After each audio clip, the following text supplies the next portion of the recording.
どうも、オムライス大好きおじさんです。今日は、君たちが食ったことないであろう、新定番オムライスを紹介しよう。今日の飯は、和風オムライス。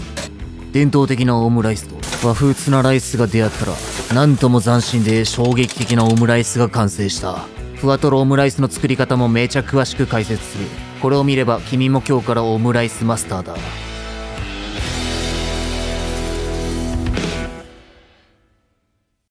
こいつが今日使う物だ。ツナ缶チーズ米卵。実にシンプル。まず、卵を溶きます。卵は3個使います。今回作るオムライスは、ライスを卵で包み込む、昔ながらのオーソドックスなオムライスだ。結局、これがいっちゃん好き。巻くタイプのオムライスの場合、ふわふわに仕上げたいなら3個以上は使いたいところ。卵は白身を切るように、しっかり混ぜて黄身と白身を一体化させる。ここでしっかりと混ぜ合わせることで、きめの細かい、美しい見た目のオムライスになる。混ぜるときに空気を含ませて泡立てるような混ぜ方は NG だ。泡立ててしまうと仕上がりが美しくない。泡立て器をボウルの底にすりつけながら白身を切るように混ぜていく。なお、お店の場合、こっからさらにザルで裏ごししたりするが、家庭で作る分にはそこまでやる必要はないだろう。あと卵に何入れるか問題。例えば牛乳や生クリーム。これを卵液に加えるパターンもあるが、これはなんで加えてるかというと、卵液の水分量を多くすることで、卵が固まりにくくなり、失敗しにくくふんわり仕上げれるっちゅう寸法や。しかしこれはメリットばかりじゃなく、破けやすくなるというデメリットもある。基本的に卵に何かを混ぜると、コシが弱くなり破けやすくなる。塩コショウも例外ではない。オムレツを作る場合は、牛乳、クリーム、塩コショウを足したりするが、巻くタイプのオムライスの場合は、卵が破れるリスクを最小限に抑えるために、何も加えない方がいい。ソースは今回オーソドックスにケチャップでいく。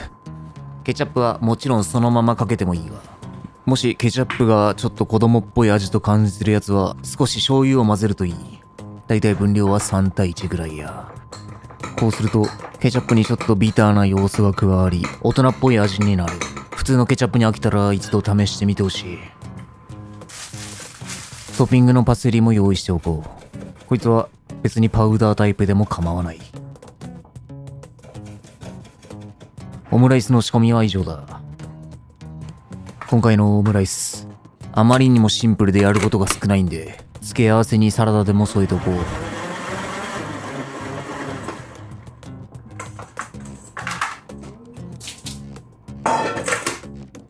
これは簡易ドレッシングを作っている。エキストラバージンオリーブオイルにアップルビネガー、お酢なら何でもいい。そこに塩コショウ。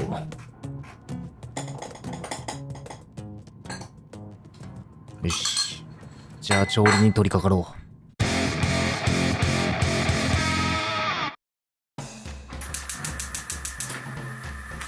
熱したフライパンにバター 10g を溶かす。そこにツナ缶1個丸ごと投入。ツナの持つ旨味を最大限活かすためにツナの油ごと入れていい。そして米もすかさず投入。冷や飯だと米がほぐれるのに時間がかかるので、温めたご飯を使うように。今回米は 200g。量が多すぎると卵で包みにくくなるので注意だ。米を投入したらツナとよく絡める。そしてバターとツナの油で米をコーティングし、旨味をまとわりつかせるイメージでよーくかき混ぜる。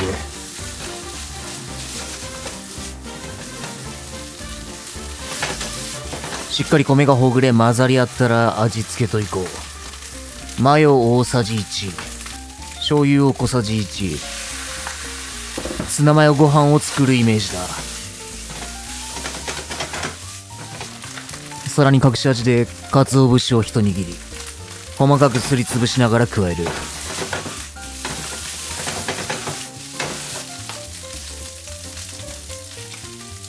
味見をし、塩コショウで味を整える。この後にチーズが入るんで、この時点で味は気持ち薄めで OK だ。再び混ぜ合わせたら、ここでとどめのピザチーズ。これをさっと混ぜ合わせる。軽く混ざったら、あとは余熱でチーズが溶けるんで、ライスを横に避けておく。そしてすかさずオムレツ作りに取り掛かる。巻くタイプのオムライスはちょっと難しいイメージがあるが、今回は誰でも作れるようにおじさんが事細かに説明するんで黙って俺についてこい。まず絶対やるべきことは濡れ布巾を横に置いておくこと。これを用意するだけで失敗確率がかなり下がる。大抵の失敗はフライパンの温度が高すぎるのが原因だ。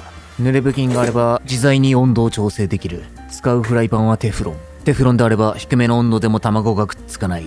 巻くタイプのオムライスはフライパンはある程度大きめで。今回は24センチを使う。卵が結構油を吸収するんで、油は気持ち多めがいいだろう。なお今回はあっさりさせたいので油を使っているが、バターの方が温度の上昇が緩やかで失敗はしづらい。火加減は弱中火をキープ。この時点でフライパンは熱くしすぎないこと。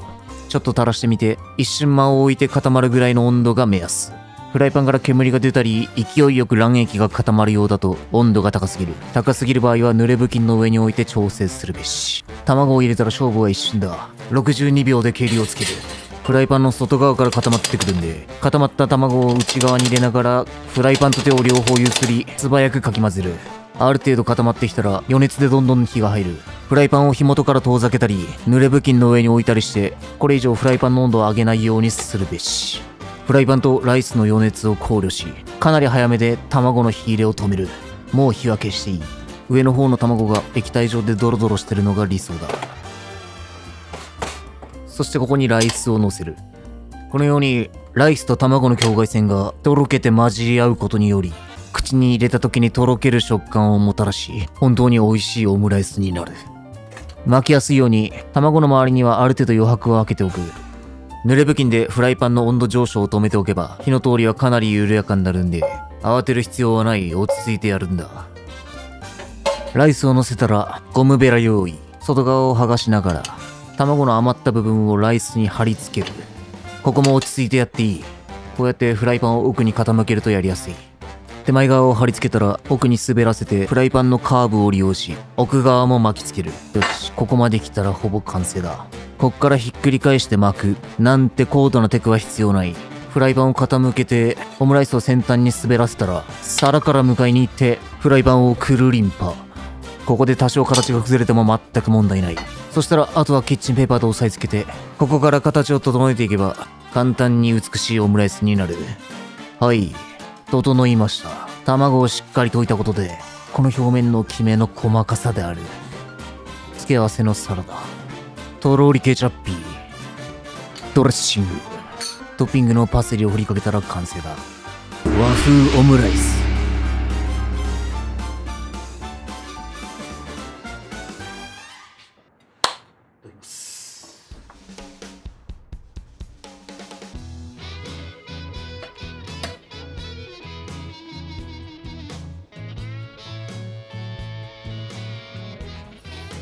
俺、これ、大好き。卵はプルンプルン、中は半熟トロットロ、固まりすぎず緩すぎず、絶妙な火入れだ。そして特筆すべきがこのツナご飯。なんという優しい味。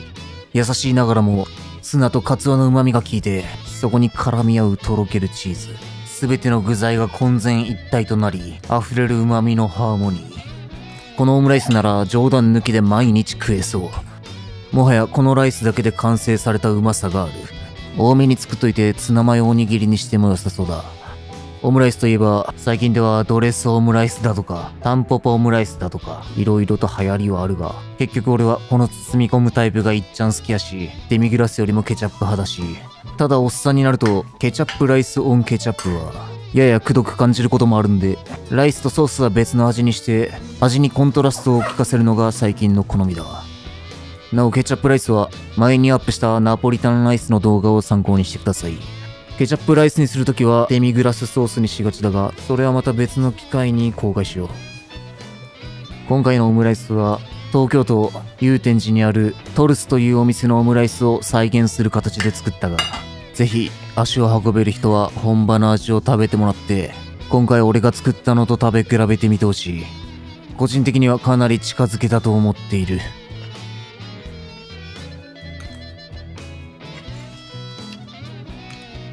ペロリと完食。こいつが俺の中で今後の新定番オムライスとなりそうだ。いや、もうなっちまったな。ごちそうさまでした。